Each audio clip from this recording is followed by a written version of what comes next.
Today on Omni Garage, we are trying out a new GTECHNIQ product. So this is C2v3 Liquid Crystal, and essentially what this is, it's like a spray sealant. So it's an alternative to a wax or a shorter term solution to something like a ceramic coating. And we're going to apply this after we have prepped the wheels behind us here to basically see how this performs in comparison to Crystal Serum Light, which is the ceramic coating that we've used on some wheels in the past. What we'll do is we'll start by deconning these wheels. So we're going to use a couple of products here. We've got Mcguire's iron decon, so we'll spray the wheels down, give them a good clean, and we'll also use that in conjunction with our tried and tested, the P&S Brake Buster. So join us, we'll clean these wheels, we'll get them all dry, and then we will move into the protection with the liquid crystal before putting them on the car. So we're not going to spend a huge amount of time cleaning these wheels down with a pressure washer because they are already in pretty good nick, and they've basically come off a brand new vehicle, travelled only about 1,000 kilometres. So we're just going to use the normal hose today rather than a pressure washer. Rinse them down first.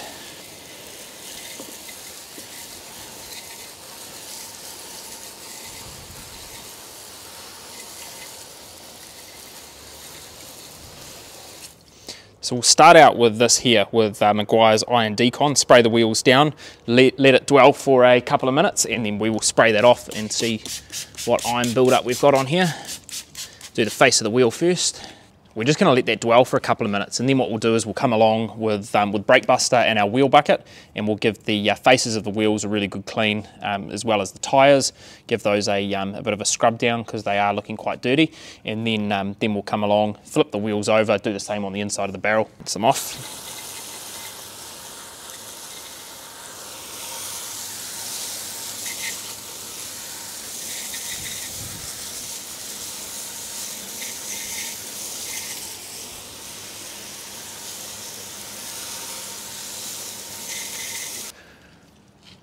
So we've rinsed all the iron decon off the wheels, and there was pretty much nothing that it took off, which is a really good sign. What we'll do, we've got our wheel bucket here, we've got the setup, we've got Brake Buster by P&S, we've got a few essential tools. So we've got the Microfiber Madness and Critty brush. We also have the Easy Detail brush. This is the large one. We've got a lambskin wheel mitt here from Obsessed Garage. We've got the Race Glaze XL brush, and we've also got the Tough Shine brush in order to scrub the tyres down. So generally, if these wheels are really dirty, we'd probably use all of these tools, but we're pretty much only going to need to use the Tough Shine brush to clean the tyres, and then a combo. We'll have a play with a couple of these brushes, but to be honest, we could probably go around these wheels pretty much just with the Race Glaze and the lambskin mitt to clean the face of the wheel, but we'll have a play with a few different options here. So we're just going to follow the same process here for the other three wheels on the face before we flip them over. I think my Race Glaze brush and my Tough Shine brush, because they are very clean already. This is more just getting them prepared for the sealant that we're going to apply, just to make sure we get a really nice bond to them.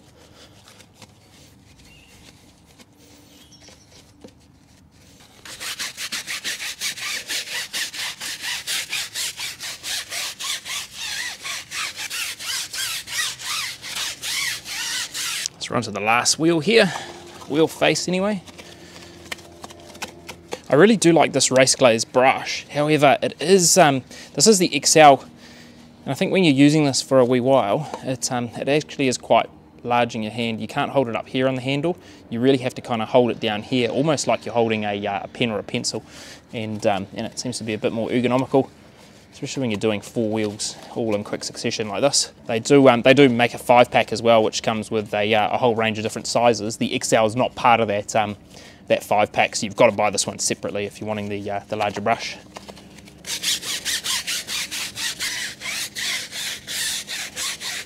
Brake Buster in combination with that Tough Shine brush. If you look at this wheel we just did that needs to be rinsed off, you should be able to see just how brown it is around the outside of the tyre.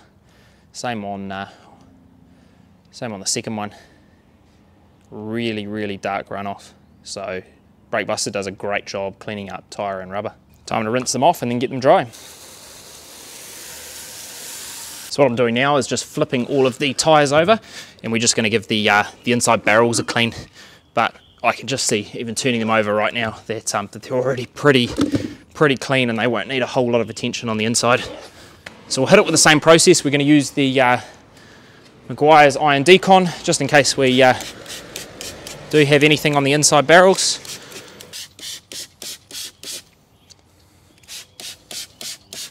We'll let that dwell for a minute.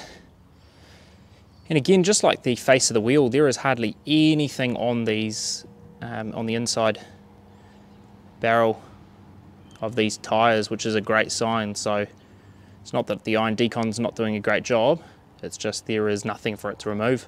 So we'll rinse these off when we hit about the 2-minute mark, just make sure that nothing pops up, and then we'll start with the cleaning process of the inside barrels. The process to clean the inside of the barrels is fairly similar. We're going to spray it down with brake buster and use our same set of tools that we used on the outside, except on the inside, because we have the large soft face here, we can use our lambskin mitt to clean that area down. And just like that, you're pretty much done 80% of the inside.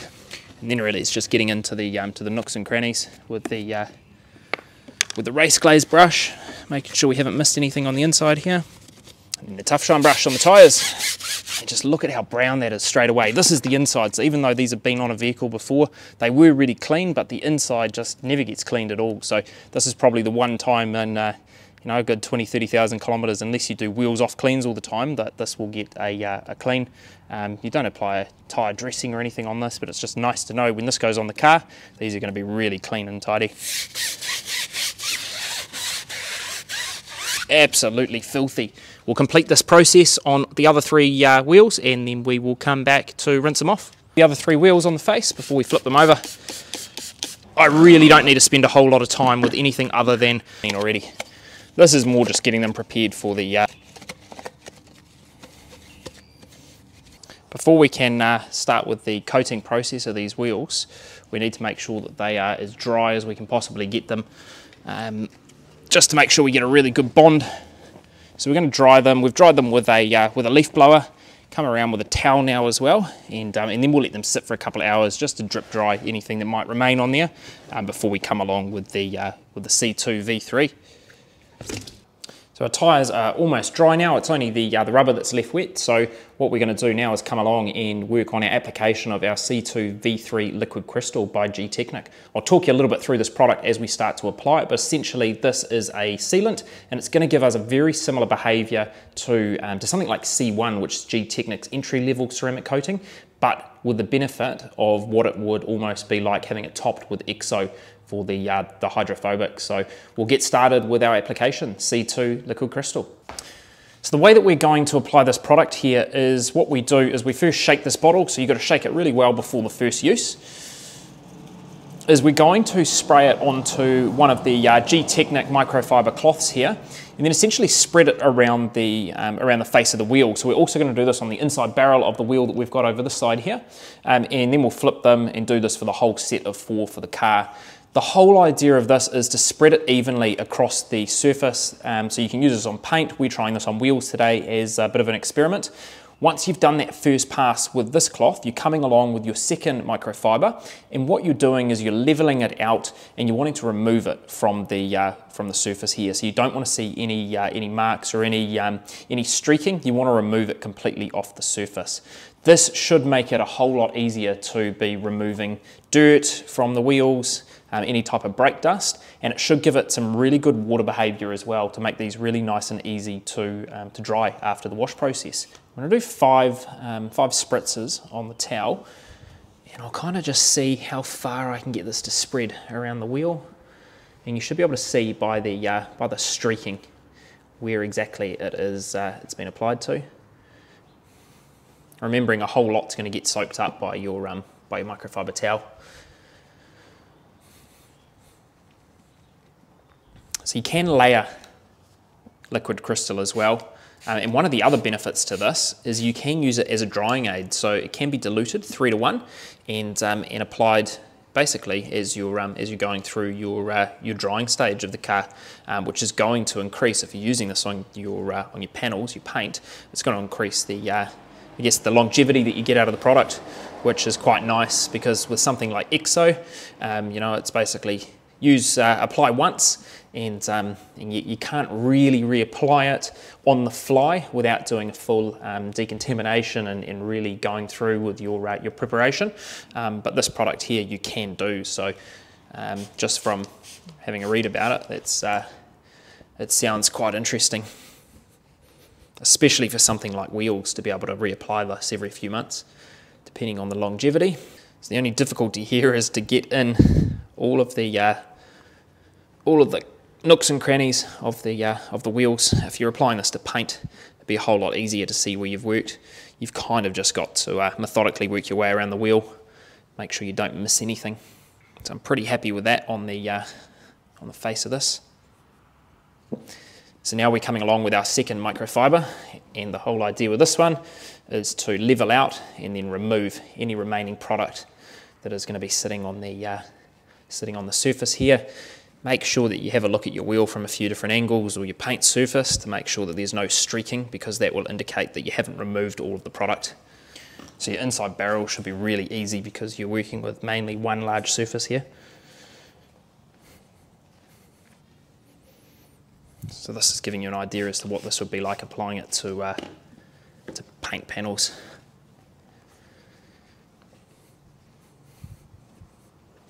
And I'm not going to spend a lot of time going too in depth in the inside portion behind where the lug nuts sit, or in any of these crevices here. You're just not going to see them, and it's also quite porous down here on these Mazda CX-5 wheels. So mainly the barrel is the area I want to focus on the inside, just to make sure that it's really easy when we get our Incredi brush in there to give them a good clean.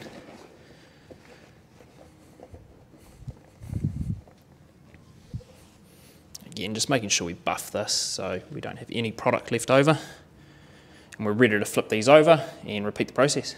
So I can feel straight away here the wheel that we've done on the left here is a whole lot more slick. This is slightly grabbier on my hand versus this wheel over here is really, really slick. So I can definitely feel this product has made a bit of an impact on at least the surface tension against my touch of my skin on there. So we'll carry on working our way through this wheel, making sure that we do get even coverage. And what I found I'm doing with this, there's really no indication in the instructions as to how much product to apply to your towel. I guess it's just one of those things that you need to keep an eye on as you're spreading it, and just make sure that you don't have a dry cloth and you're not pushing any product around. And the way I can tell that is I just look at this wheel on the right angle and I can see the slight streaking. So as long as you've got that as you're applying, you're doing well with your application process. If we can get, even if I can get 3 or 4 months of really good water behaviour and dirt repellent out of this application, I think this would be well worth it, because these bottles are relatively economical in cost. Obviously, you know, ceramic coating wheels are going to give you more longevity, but there's also more of a process involved. In terms of the prep stages we did today, look, we'd probably do almost exactly the same if we were going to ceramic coat them. You may want to use a clay bar on the inside just to make sure that your barrels are free of any other contaminants, so you get a good bond. But in terms of the application process, we can be a whole lot more relaxed using something like liquid crystal rather than a ceramic coating where we really do have to micromanage our process. So that's the face of this wheel all done. So I'm going to proceed basically the exact same process with the other 2 wheels, and also on the inside barrel of the first wheel that we started on to my left here. On to wheel number 3 here. So the application process is really quick. It's probably taking absolute max 4 to 5 minutes per wheel, and these are 15 spoke wheels. So if it's only taking me that long with wheels that are this complex, if you've got something that only has a few spokes on it, your application process is going to be even simpler than what you're seeing here in the garage. And I find as well, now we've got quite a bit of product build up in the microfiber towel here, I'm needing to use less of the product in order to spread this around, because this towel is quite damp now. It's not wring dry, but it's definitely got a lot of build up in there. it'll be interesting to see these towels after they're dry, whether they start to go a little bit harder like you would expect with a product like a ceramic coating, because those suede applicators that you use to ceramic coat a car, they have to be thrown out after, and they can't be used again, and they almost turn glass-like. So it'll be quite interesting to see if this is more like some of the other waxes, or whether this ends up setting a little bit. I don't think it will, but it'll be interesting to check this towel tomorrow. So it's basically easy as that. Spray onto a cloth, wipe onto the face of the wheel, using probably about 10 sprays of the product to get around the whole wheel here. And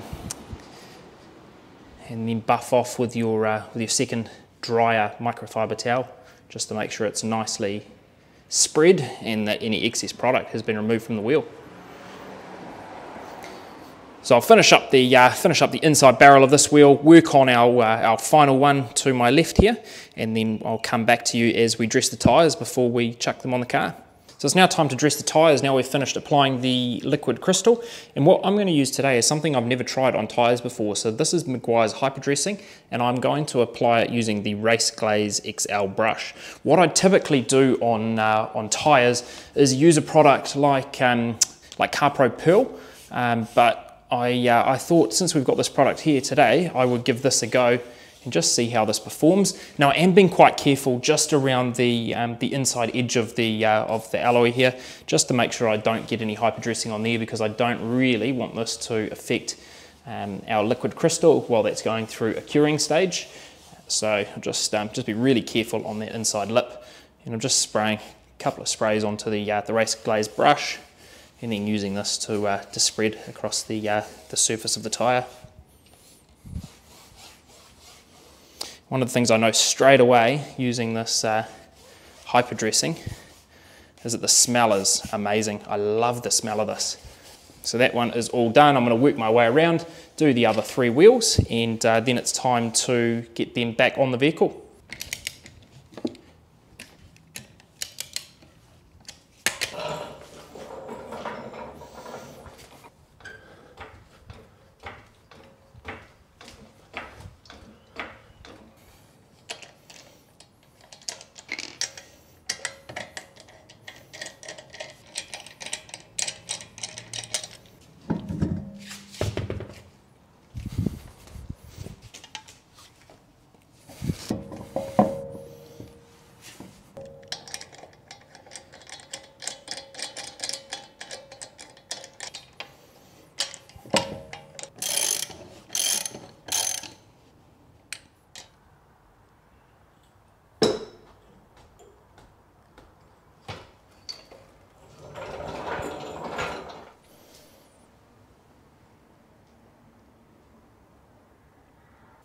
Okay, so that completes today's project, which is applying the GTECHNIQ Liquid Crystal onto the CX-5 wheels.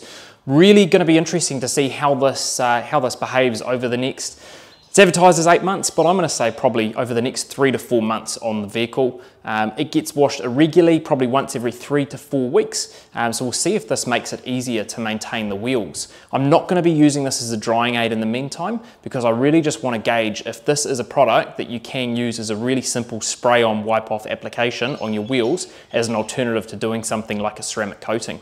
In terms of the application process, we probably used definitely less than 75 millilitres of this product to get around all 4 wheels, and I think that it spread out pretty well. Application process was really easy. Didn't really find any high spots or anything once it was all set and sitting on there for a few hours. So in terms of the application process, pretty happy with this product, and well done GTECHNIQ. The sprayer mechanism on this bottle here was way better than the last 250 milliliter bottle that we had, so we'll give you the benefit of the doubt there. It must have been a dodgy sprayer we had on that previous product.